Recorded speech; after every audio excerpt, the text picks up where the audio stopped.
Intégral Placement, Guillaume Sommerer sur BFM Business. Et on va parler d'emprunt immobilier à présent. On va vous conseiller avec Frédéric Durand-Bazin, le rédacteur en chef du magazine Le Particulier. Bonjour Frédéric. Bonjour Guillaume.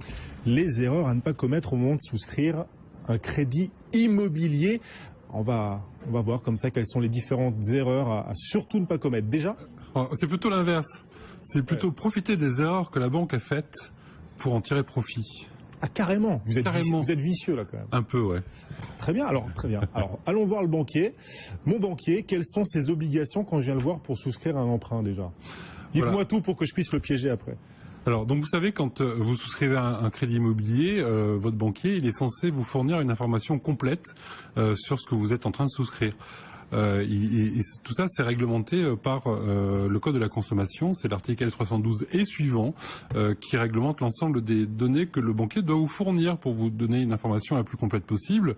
Alors, par exemple, il doit vous fournir le taux effectif global. On y reviendra tout à l'heure, mais c'est un élément qui est important parce que ce taux effectif global, c'est l'élément qui va vous permettre de comparer les différentes offres des différents banquiers. Il doit vous fournir également d'autres informations juridiques qui feront qu'au final vous êtes à même de pouvoir choisir tel ou tel établissement de crédit pour pouvoir aller souscrire à votre prêt et acheter votre bien immobilier. Alors justement, on va être très très concret Frédéric. Quelles sont les erreurs les plus fréquentes qu'on risque de trouver dans un contrat de crédit immobilier? Alors, en fait, la plus fréquente, c'est celle qui concerne le calcul du taux effectif global. Globalement, le banquier doit intégrer dans ce taux effectif global l'ensemble des frais qui ont concouru directement à l'octroi du crédit. Et c'est là-dessus souvent que les banquiers se trompent. Alors justement, qu'est-ce qu'ils doivent prendre en compte dans le calcul du TEG ? Alors, il faut prendre en compte l'ensemble des frais qui ont concouru au crédit. Alors, bien sûr, il y a le taux d'intérêt contractuel. Hein. Quand vous prenez un crédit, que vous négociez avec votre banquier, il va vous accorder du 3,5%, par exemple. Ça, c'est le taux contractuel, parce qu'après, il va rajouter un ensemble de frais. Donc, il faut d'abord indiquer le taux contractuel. Les frais d'assurance. Quand vous souscrivez un crédit immobilier, les assurances sont obligatoires. Enfin, en tout cas, invalidité, décès, ça c'est obligatoire. Donc il faut l'inscrire. Si vous la souscrivez auprès de votre banquier, il doit nécessairement le mettre. Si vous la souscrivez auprès d'un autre assureur, vous savez, dans le cadre de la délégation d'assurance, il ne devra l'indiquer que pour autant qu'il en a connaissance. Bon, ceci dit, la plupart du temps, il en a forcément connaissance parce qu'il vous demande le contrat. Il faudra qu'il intègre aussi les frais de dossier. Il faudra qu'il intègre les frais de garantie, donc l'hypothèque, le privilège de prêteur de deniers, la caution mutualiste, enfin tout ce qu'il va vous demander pour garantir votre prêt, ainsi que les frais annexes. Donc si vous passez par un courtier en crédit, par exemple, il faudra intégrer les frais du courtier. Si vous passez par une banque mutualiste, il faudra intégrer les frais d'acquisition de parts sociales. Ouais, tout ça, il faut le savoir. Il faut le savoir et il faut le rappeler à son banquier s'il l'oublie.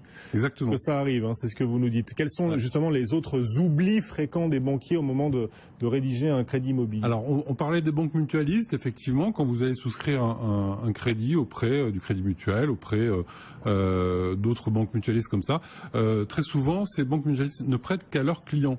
Voire à leurs sociétaires. Donc, ce qui veut dire que si vous voulez pouvoir souscrire un crédit, il va falloir acheter des parts sociales. Vous savez, les parts sociales, c'est l'équivalent des actions, mais pour les banques mutualistes. Cette acquisition a un coût, et comme il concourt directement à l'octroi du crédit, il faut intégrer ces frais dans le montant du TEG. Il y a d'autres mentions aussi qui sont obligatoires. Par exemple, quand vous souscrivez un prêt à taux variable, le banquier va vous fournir une simulation avec des hypothèses hautes, des hypothèses basses, pour que vous ayez effectivement une idée de l'évolution de votre crédit. De même, il doit vous fournir ce qu'on appelle un TEG de période. Donc, c'est-à-dire que TEG de période. Alors, le TEG de période, donc le taux effectif global de période, ça veut dire que le taux il est donné pour une durée. Donc là, c'est une durée annuelle, par exemple. Mais il doit également vous fournir la même chose pour une durée mensuelle. Et très souvent, il ne vous donne que l'un ou que l'autre. Enfin, il doit vous calculer ce fameux taux sur une année civile, et non pas sur une année bancaire. L'année civile, c'est 365 jours ou 366. L'année bancaire, c'est 360. Mais 360, c'est uniquement pour les professionnels. Mais attendez, c'est pas évident de détecter toutes ces erreurs dans la rédaction des crédits immobiliers par les banques. En plus, on a souvent tendance à faire un peu confiance. On se dit que c'est eux les spécialistes, même si on regarde, mais on n'a pas toutes les compétences pour voir toutes les erreurs. Compte tenu de la technicité des éléments à vérifier? Est-ce qu'il y a un moyen de se faire aider, de se faire conseiller face à son banquier? Heureusement, oui. Il existe désormais sur le marché des sociétés qui sont spécialisées dans la détection d'erreurs sur les crédits immobiliers. Alors j'en citerai deux. Il y a les expertiseurs de crédit, c'est une société qui exerce depuis à peu près 1 an, et l'autre qui s'appelle erreurdelabanque.fr. On n'est pas au Monopoly, mais ceci dit, au final, on peut gagner 20 000. Alors, tout ça, ça a un coût forcément. Quand vous allez chez les expertiseurs, par exemple, ça va vous coûter 39 € pour le premier rendez-vous. Il va analyser votre crédit et il va juste vous dire si oui ou non il y a une erreur.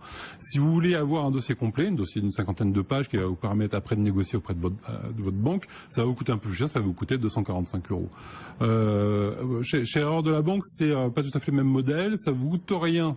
Dans un premier temps, donc ils font une expertise gratuite de votre crédit immobilier, et ensuite ils vont se rémunérer sur le montant des sommes que vous allez récupérer auprès de votre banquier.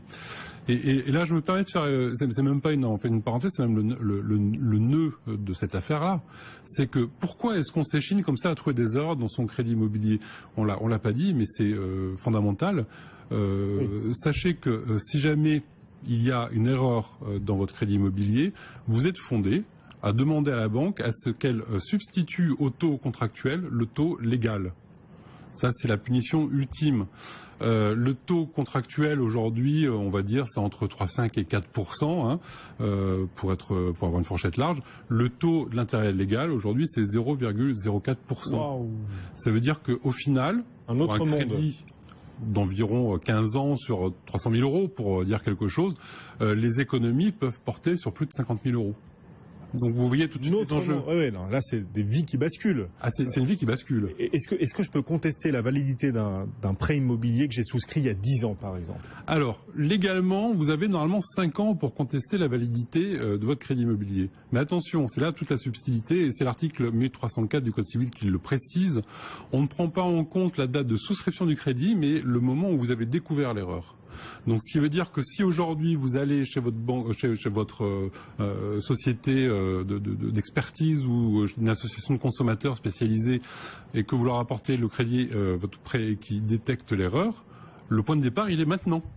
Donc, ça veut dire que votre prêt, même si vous l'avez souscrit il y a 10 ans, vous pouvez aujourd'hui le contester.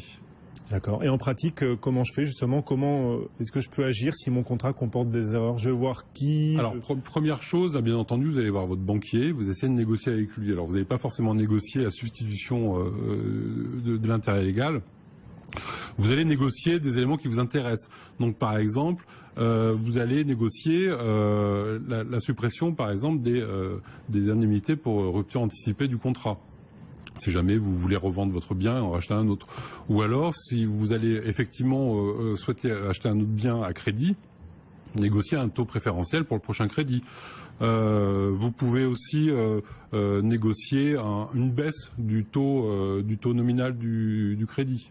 Donc voilà, c'est les éléments que vous allez peut-être réussir à négocier. Et si mon banquier fait la sourde oreille, si j'ai un banquier têtu? Eh ben, vous n'aurez pas d'autre choix cette fois-ci que d'aller en justice. Ouais. Compte tenu des montants qui sont évoqués, c'est plus de 10 000 € en général, il faudra nécessairement saisir le tribunal de grande instance. L'avocat est obligatoire dans ce cas-là. Et sachez que vous êtes parti pour, on va dire, 8 à 10 mois de procédure pour avoir la première décision. D'accord. Mais on peut avoir la garantie de gagner, enfin, je veux dire. Jamais. On n'a jamais aucune garantie de gagner dans les tribunaux, tout simplement parce que... Il y a des faits, il y a des lignes qui ont été oubliées par la banque. Oui. Alors, déjà, première chose, le tribunal, il va regarder effectivement quel type de consommateur vous êtes.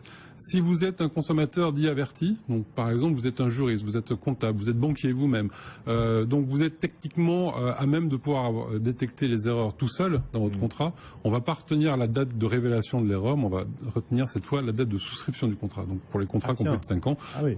Ils seront prescrits. Il y a 2 poids 2 mesures quand même. Il y a effectivement les gens qui ont les capacités professionnelles de détecter les erreurs et ceux qui ne l'ont pas. Voilà. Donc il y a une protection du consommateur supplémentaire. Bon à savoir. Eh bien voilà. Merci Voilà. Frédéric pour tous ces conseils. Voilà, vous pouvez vous retourner, vérifier votre crédit immobilier, votre contrat de crédit immobilier, vérifier que la banque n'a rien oublié et vous savez que vous pouvez agir contre elle et obtenir votre crédit au taux légal de combien 0,04 aujourd'hui. Incroyable. Renégocier, non, même pas renégocier, imposer à votre banque de faire passer votre taux de crédit à 0,04% si elle a commis une erreur dans la rédaction de votre crédit immobilier. Merci beaucoup. Frédéric Durand-Bazin, le magazine Le Particulier.